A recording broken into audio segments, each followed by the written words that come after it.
अस्सलाम वालेकुम grade 7 students. आज हमारा एक्सरसाइज 7D का ही सेकंड लेक्चर है। पहले लेक्चर में मैंने सिंपल इंटरेस्ट वाले क्वेश्चन करवाए थे। उसमें बताया था कि सिंपल इंटरेस्ट कैसे फाइंड करना है, फार्मूला बताया था I = P/RT। फिर सिमिलरली कि रेट ऑफ डिस्काउंट कैसे निकालना है या टाइम पीरियड कैसे निकालना है, यानी एक ही फार्मूले से बाकी सारे क्वेश्चन किए थे। आज उसी की फर्दर कंटिन्यूशन में चलते हैं और क्वेश्चन नंबर 6 से लेके क्वेश्चन नंबर 13 तक जो बाकी रिमेनिंग क्वेश्चन हैं उनको करते हैं। अब इसमें एक तो ये है कि जी अमाउंट भी फाइंड करनी हो सकती है, इंटरेस्ट भी वाले क्वेश्चंस भी हैं इसमें, और ज़कात का भी कॉन्सेप्ट है कि ज़कात की कैलकुलेशंस कैसे करनी है। आइए देखते हैं। क्वेश्चन नंबर 6 में लिखा हुआ है कि find the interest on ₹660 at the rate of 4.5% for per year. यानी हमें प्रिंसिपल अमाउंट गिवन है ₹660, रेट ऑफ इंटरेस्ट दिया हुआ है 4.5%, फॉर टाइम दिया हुआ है 3 years and 4 months के 3 साल और 4 माह का इंटरेस्ट कैलकुलेट करना है एट द रेट ऑफ 4.5%। तो फार्मूला वही होगा, लेकिन उससे पहले क्या करेंगे कि PRT का लगाने से पहले हम देखेंगे जो जो चीज़ें गिवन हैं उसको पहले ही सिंपलेस्ट फॉर्म में ले आते हैं। कैसे? Principal is equal to ₹660, rate of interest is 4.5%, यानी 4 2s are 8, 8 + 1 9, 9/2 multiplied by percentage का मतलब आपको बताया था 1/100। अब 9/2 मल्टीप्लाइड बाई 1/100 क्या हो जाएगा? कटिंग नहीं हो रही, जैसे 9 1s are 9 divided by 2 multiplied by 100 is equal to 200। यानी रेट ऑफ इंटरेस्ट को हमने पहले ही फ्रैक्शन फॉर्म में निकाल लेना है। सिमिलरली टाइम पीरियड दिया हुआ था 3 years and 4 months। इसका भी आपको तरीका बताया था कि मंथ्स को आपने ईयर्स में कन्वर्ट करना है, यानी 3 होल नंबर, क्योंकि ईयर्स हैं, 4 मंथ्स हैं तो 4 डिवाइडेड बाई 12 करेंगे। अब यहाँ पे इसकी कटिंग कर दें, 4 1s are 4, 4 3s are 12, तो हमारे पास आ गया 3 होल नंबर 1/3 ईयर्स। अब इसको फ्रैक्शन में कन्वर्ट कर लें, सो 3 3s are 9, 9 + 1 10/3 ईयर्स आ गए। यानी जो रेट ऑफ इंटरेस्ट है और जो टाइम पीरियड है हम उसको पहले ही फ्रैक्शन में कन्वर्ट कर लेंगे ताकि जस्ट बाद में फार्मूले में वैल्यू पुट करें और कैलकुलेटर का इस्तेमाल करें तो हमारा आंसर आ जाए। अब फाइंड क्या करना है? इंटरेस्ट देखें using formula I = P/RT। P आ गया हमारा ₹660, R की वैल्यू हमने निकाल ली 9/200 मल्टीप्लाइड बाई टाइम हमने निकाल लिया 10/3। अब जस्ट कैलकुलेटर हमने यूज़ करना है। 660 multiplied by 9 divided by 200 multiplied by 10 divided by 3 और आंसर इज़ 99। यानी जो प्रिंसिपल अमाउंट 660 है उसके ऊपर 4.5% के एतबार से 3 years and 4 months का जो इंटरेस्ट बनेगा वो 99 रुपीज़ बनेगा। यानी अगर आपने 660 का लोन लिया हुआ है तो आपने 909 उसके ऊपर 99 रुपीज़ आपने एक्स्ट्रा पे करने होंगे। Question number 8, principal amount is given as ₹850, rate of interest is 5.5%, तो इसको भी कन्वर्ट कर लें। 5 2s are 10, 10 + 1 किया तो 11/2 मल्टीप्लाइड बाई परसेंटेज की जगह आ गया 1/100, सो 11 1s are 11 और 200s are 200, सो 11/200 हमारी फ्रैक्शन फॉर्म में आ गई रेट ऑफ इंटरेस्ट की। टाइम पीरियड दिया हुआ 6 months, तो इसको भी ईयर्स में कन्वर्ट कर लें। 6 डिवाइडेड बाई 12 किया तो 6 1s are 6 and 6 2s are 12, यानी 1/2 ईयर्स या हाफ ईयर आ गया। अब वैल्यूज पुट कर देते हैं यूजिंग फार्मूला I = P है हमारा ₹850 मल्टीप्लाइड बाई रेट इंटरेस्ट आ गया हमारा 11/200 मल्टीप्लाइड बाई टाइम हमारा आ गया 1.5 या 1/2। तो अब हम इसको निकाल लेते हैं।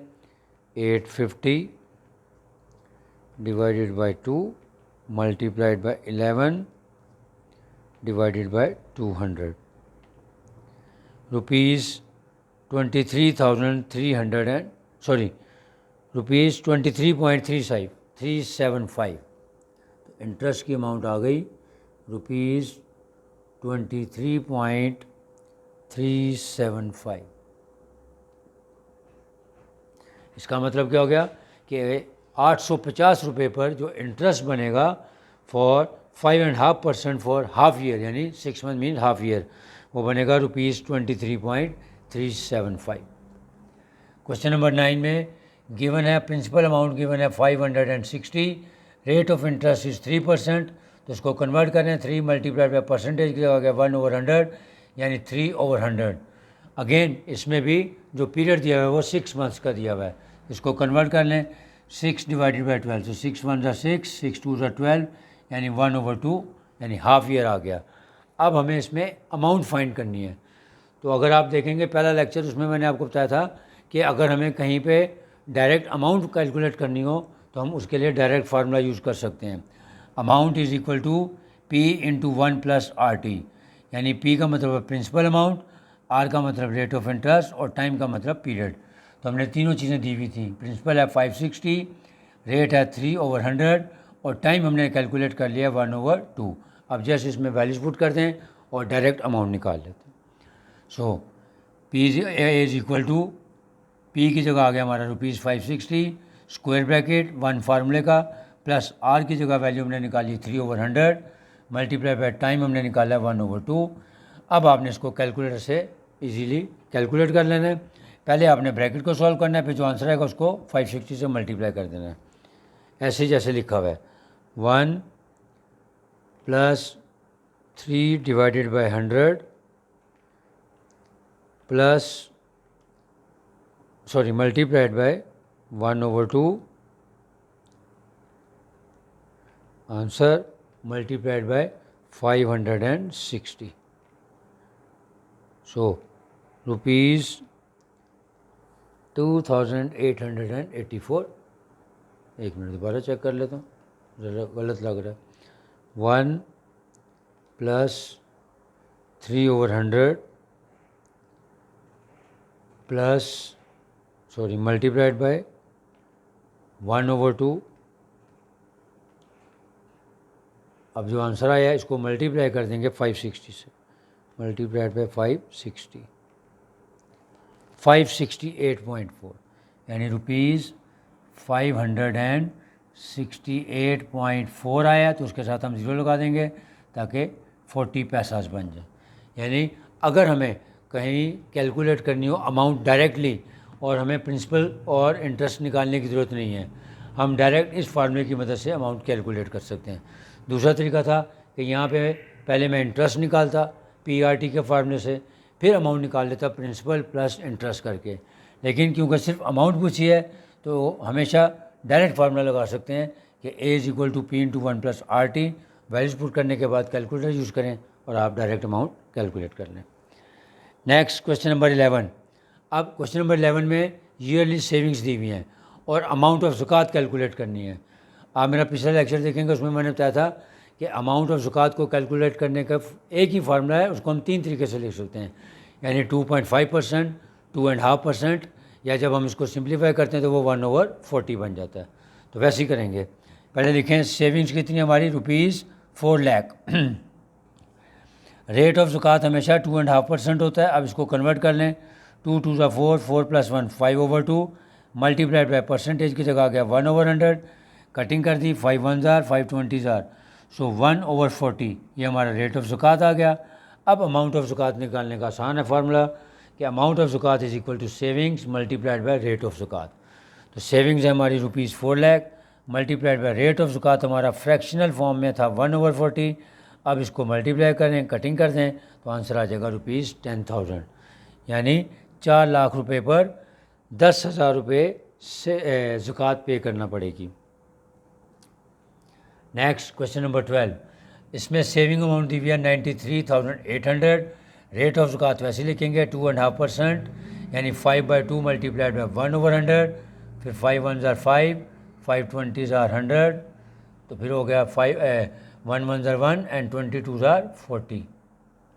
तो रेट ऑफ ज़कात आ गया हमारा 1/40। फार्मूला लिखें, अमाउंट ऑफ ज़कात is equal to savings times rate of ज़कात, यानी ₹93,800 मल्टीप्लाइड बाय 1/40। अब कैलकुलेटर से इसका आंसर निकाल लेते हैं, 93,800 multiplied by 1/40, ₹2345. Last question. Amount of zakat is given as ₹1125. Rate of ज़कात हमें पता है कि 1/40 होता है, या 2.5% कहते हैं, या 2.5%, और सेविंग्स की अमाउंट कैलकुलेट करनी है। इसका भी मैंने आपको आसान तरीका बताया था कि जब आपको अमाउंट ऑफ ज़कात गिवन हो और आपने सेविंग्स निकालना हो तो जस्ट क्या करें, जो भी आपकी अमाउंट ऑफ ज़कात है उसको 40 से मल्टीप्लाई कर दें तो आपके पास एनुअल सेविंग आ जाएगी। सो लिखें using formula, savings is equal to amount of ज़कात मल्टीप्लाइड बाई 40। वैल्यूज पुट कर देते हैं। अमाउंट ऑफ ज़कात है हमारे पास 1125 मल्टीप्लाइड बाई 40। अब इन दोनों का प्रोडक्ट ले लें, आंसर आ जाएगा हमारा 45,000। यानी 45,000 वो सेविंग्स है जिसके ऊपर 2.5% ज़कात कैलकुलेट करें या उसका 40% लें तो वो ₹1125 आ जाएगा। उम्मीद है आपको समझ आ गया होगा। अब ये एक्सरसाइज आपकी कंप्लीट हो गई है, चैप्टर भी कंप्लीट हो गया है। काफ़ी लेंथी और काफ़ी कॉन्सेप्चुअल क्वेश्चंस थे।